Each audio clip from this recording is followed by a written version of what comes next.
잠언서 23장 29절에서 35절입니다. 재앙이 누구에게 있느냐, 근심이 누구에게 있느냐, 분쟁이 누구에게 있느냐, 원망이 누구에게 있느냐, 까다로운 상처가 누구에게 있느냐. 술에 잠긴 자에게 있고 혼합한 술을 구하러 다니는 자에게 있느니라. 포도주는 붉고 잘해서 번쩍이며 순하게 내려가나니 너는 그것을 보지도 말지어다. 그것이 마침내 뱀같이 물 것이요 독사같이 쏠 것이며 내 눈에는 괴이한 것이 보일 것이요 내 마음은 구부러지지 말을 할 것이며 너는 바다 가운데 누운 자 같을 것이요 돛대 위에 누운 자 같을 것이며 내가 스스로 말하기를 사람이 나를 때려도 나는 아프지 아니하고 나를 상하게 하여도 네게 감각이 없도다. 내가 언제 할까 다시 술을 찾겠다 하리라. 여기에 대해서 신학적 해석은 어떻습니까, 목사님? 아주 지금 소장님이 강의하시는 알코올 중독의 증상과 아주 딱딱 맞아떨어지는, 그러니까 이게 하나님 말씀이잖아요. 하나님께서 다 아시고 미리 다 이렇게 말씀해 주신 거, 3000년 전에 이미 이러한 말씀을 해주셨다. 굉장히 놀라운 일이죠. 그 자원서를 이제 솔로몬이 썼다고 그랬는데 뭐 이제 대통령이 답안을 발표하거나 뭐 발언할 때 자기가 직접 그 답안만 만듭니까? 참모들이 다 만들잖아요. 그래서 아마 제 생각에는 참모들이 온갖 세상에 떠도는 중독에 대한 술에 대한 이야기를 편집을 해서 솔로몬이 발표한 게 아닌가 이런 생각을 할 수밖에 없습니다. 그게 아니라면 그게 아니라면 솔로몬이 중독자가 아니고 이렇게 정확하게 할 수가 그러니까 없어요. 솔로몬이 젊은 시절에는 그 일천번제를 드리면서 하나님의 지혜를 구했고 그래서 지혜의 왕으로 소문이 나 있지만 1000여 명의 그 처첩을 얻으면서 굉장히 문란하고 굉장히 그러한 생활을 했잖아요. 예. 젊은 시절부터 나이가 들 때까지. 이거 잠언서, 전도서 전부 다 이제 자기의 삶을 이제 돌이켜 보면서 후회하면서 쓴 글이잖아요. 물론 하나님이 주신 글이지만 우리 하나님은 누구든지 그 성경 저자의 삶과 그 저자의 성격 이런 걸 잘 이용해서 말씀을 주시기 때문에 아마 이것도 역시 솔로몬의 경험 이러한 것이 담겨 있는 말씀 아닌가 그렇게 생각이 됩니다. 보세요. 재앙, 근심, 분쟁, 싸움, 원망, 까다로운 상처, 시커리도 터지고 어디가 상처가 났는데 누구한테 맞았는지 어떻게 다 터질지도 몰라. 이게 누구에게 있느냐요. 알고 뜻이 있다는 겁니다. 또 그것이 술에 잠긴 자가 있고 술을 마신 자가 아니라 잠긴 자라네. 찌든 자라네. 또 혼합한 술은 청탁불면이라고 하잖아요. 아무 술이나 술이 무조건 좋다는 겁니다. 이런 술을 구하러 다니는 자가 있대. 그리고 포도주는 산에서 번쩍이고 순하게 내려가느니 보니까 참 맛있어 보이잖아요. 근데 그걸 먹기는커녕 보지도 말랍니다. 왜? 뱀같이 물 것이요 독사같이 쏠 것이요 널 죽일 거라는 얘기입니다. 그다음에 내 눈에는 귀한 것이 보일 것이요. 이거 뭔가 하면 금나를 한다는 겁니다. 헛것이 보인다는 얘기입니다. 내 마음은 구부러진 것을 말하는 거죠. 즉 벌써 성격 자체가 왜곡이 돼가지고 말 자체도 구부러진 말, 왜곡된 말을 할 거라는 겁니다. 그다음에 뭐라고 그랬습니까? 너는 바다 가운데 누자 같은 것이요 돛대 위에 누자 같은 것이요. 바다 위에 어떻게 눕습니까? 돛대 위에 어떻게 눕습니다. 이게 명징악죄, 즉 이 상태라는 겁니다. 그래놓고 한다는 얘기가 내가 스스로 말하기를 사람이 나를 때려도 아프지 아니하고 나를 상하게 하여도 네게 감각이 없도다. 이게 뭡니까? 술에 완전히 마시해서 아까 감각 기능이 저하라고 그랬잖아요. 그 상태를 얘기하는 겁니다. 그래놓고 한다는 얘기가 내가 언제 할까 다시 술을 찾겠다 하리라. 마시고 이런 상태가 되는데도 수색기 안 하면 다시 해서 술 마시겠다고 합니다. 얼마나 정확합니까? 그래서 알코올독은 홍역과 같은 질병의 예와 같이 예견이 가능합니다. 어떤 아이가 홍역 증상이 발견되면 의사는 앞으로 3일 이내에 피부에 붉은 반점이 나타나고 고열과 설사와 식욕부진이 동반할 것이라고 예측을 합니다. 그 예측은 쪽지게 무당의 예언과도 같이 아주 정확합니다. 마찬가지로 어떤 사람에게 약물이나 알코올 중독증이 발견되면 우리는 그 중독자가 술이나 마약을 계속하는 한 무슨 일이 일어날지 정확히 예측할 수 있습니다. 알코올도 지혜서 질병입니다. 언제나 갈수록 악화될 뿐입니다. 술을 마시면서 동시에 건강이 좋아지고 관계가 원만해지는 경우는 절대로 없습니다. 알코올을 사용하는 한 상태는 더 갈수록 악화됩니다. 그다음에 초반에 제가 말씀드렸듯이 알코올 중독은 다면성 질병입니다. 이 병은 영적, 정신적, 육체적으로 사람에게 악영향을 끼칩니다. 생활 전반에 거쳐 문제를 일으키는 겁니다. 역류콘이 손상되는 데에서 가장 심각한 문제는 신체적 손상이 맨 마지막에 나타난다는 데 있습니다. 이쯤 되면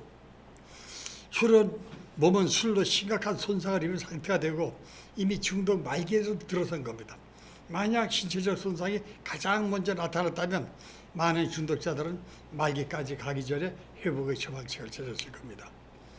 저희 선배 중독자 중에 가장 먼저 술을 끊고 오랜 동안 메시지를 전하는 한 분이 계셨습니다. 그분 경험을 다 들어보면 40 초반에 술을 끊었는데 왜 끊었느냐고 물어보니까 폐기력이 왔대요. 그래서 끊었다는 겁니다. 즉 육체적 손상이 먼저 왔기 때문에 입으로 쉽게 끊은 겁니다. 알코올 중독자들은 대개 신체적 중독 상태에서 고현상을 겪습니다. 일정 수준의 내성에 도달해서 몇 개월 혹은 몇 년간 정체 현상을 경험합니다. 이건 뭐냐? 왜 북한에 개마고원지대라고 있습니다. 경사진 3m를 걸어 올라가면 위에가 평평한 고원 같은 평평한 고원지대입니다.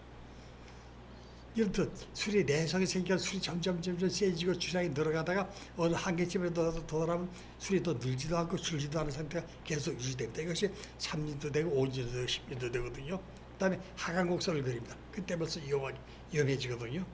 이런 고현상을 겪습니다. 일정 수준의 내성에 도달해서 주량이 늘어서 몇 개월 혹은 몇 년씩 정체 현상, 늘지도 않고 줄지도 않는 그런 정체 현상을 경험합니다. 그리고 그 상태에서 변동이 생깁니다. 즉 술이 줄어들기 시작한다는 얘기입니다. 이후에도 계속 술을 마시고 음주량은 점차 줄어들고 신체의 손상이 더 악화되는 것은 피할 수 없습니다. 반면에 영적, 정신적, 정서적 중독 상태에서는 고현상 같은 것은 전혀 보이지 않습니다. 계속 파괴될 뿐입니다. 네 번째로 알코올 중독은 영구적 만성적 질병입니다. 만성적이라는 말은 진행한다는 것을 의미합니다. 이때쯤 되면 이 문제가 얼마나 심각한지 마침내 보기 시작합니다. 평생토록 홍역을 앓는 사람은 없습니다. 홍역은 깨끗하게 없어지기 때문입니다. 왜 위궤양을 앓는 사람이 있잖아요. 만성위염, 만성위궤양이라고 합니다. 급격히 악화되는 건 아니고 서서히 악화됩니다. 물론 끝은 죽음이겠죠.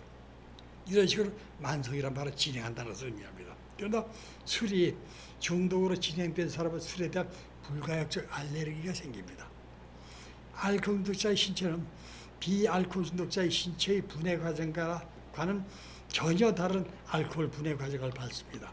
알코올은 분해 속에 있는 정상 수준의 엔돌핀은 내인성 모르핀이라는 뜻으로 뇌와 뇌하수체에서 생성되는 내생성 아편 유사 물질들을 일컫는 용어입니다. 행복 호르몬이라고도 불립니다. 이들은 중추신경의 아편 유사 소형체에 작용하여 신경 전달 물질로서 인간 뇌에서 고통을 완화하는 작용을 하거든요. 이런 엔돌핀을 공활시키기 때문에 말리기 때문에 그로 말미암아 더 이상 자연적으로 가질 수 없게 된 좋은 기분을 갖고자 하는 욕구가 생깁니다. 따라서 중독자의 신체는 변화를 일으켜서 약물에 대한 중독 상태로 빠져들게 되고 보이지 않는 선이 한번 교차되면 다시 회복되는 변화는 결코 일어나지 않습니다. 그래서 마약 중독자나 알코올 중독자는 다시는 그것을 사용할 수 없게 됩니다. 만약 약물이나 알코올을 다시 사용하게 되면 반드시 남용하게 되기 때문입니다. 사람이 한번 기분 전환용으로 어떤 한 가지 약물이나 알코올에 빠지면 다른 모든 기분 전환용 약물들에게도 중독 상태로 빠져든다는 겁니다. 이것을 다중중독이라고 부릅니다. 그래서 코카인에서 알코올로 전환시키려는 노력은 아무 소용도 없는 겁니다. 약물이나 알코올 중독을 막는 가장 확실한 방법은 약물이나 술을 전혀 하지 않는 겁니다. 다음에 다섯 번째 알코올 중독의 치명성입니다. 알코올 중독을 치료하지 않고 방치할 경우 그 치사율은 100%입니다. 미국 남성의 평균 수명이 74세라는 통계치가 있습니다. 그런데 알코올 중독자의 평균 수명은 51세에 그칩니다. 마약 중독자의 평균 수명은 아직 통계치가 없습니다. 경험상 마약 중독자는 알코올 중독자보다 수명이 훨씬 더 짧습니다. 나중에 다시 상세히 설명하겠지만 알코올 중독으로 사망에 이르는 길은 여러 가지 경로가 있습니다. 알코올의 강박적 남용으로 말미암아 심장, 간장, 췌장, 위장, 식도 그리고 영양실조까지 실조까지 거의 모든 기관이 영향을 받습니다. 그래요 심장병, 간질환, 암 등과 같은 병으로 사망에 이릅니다. 자동차 사고, 익사, 동사, 산재 사고 등이 여기에 포함됩니다. 대략 중독자의 3분의 1이 이와 같은 사고로 사망합니다. 자살로 유도되는 우울증, 특정 약물이 극도의 정서적 앙양 상태에 묵묵하게 탐닉함으로써 시설안까지 가다 부용하는 일등이 여기에 속합니다. 이와 같은 신체적 질환이나 사고 또는 정서적 질환 등 각각의 경로가 모두 알코올 중독의 치명적이라는 겁니다. 여섯 번째, 알코올 중독은 치료 가능한 병입니다. 그렇다고 치료가 영 안 되는 건 아니거든요. 알코올 중독이 원만성이고 예견이 가능하며 진행성이며 만성적이고 치명적인 질병이나 한 가지 매우 중요한 특징을 가지고 있습니다. 이 질병을 막을 수 있다는 겁니다. 술과 마약을 끊고 과감하게 회복 프로그램을 실천하는 사람은 다시 온전한 생활을 할 수 있습니다.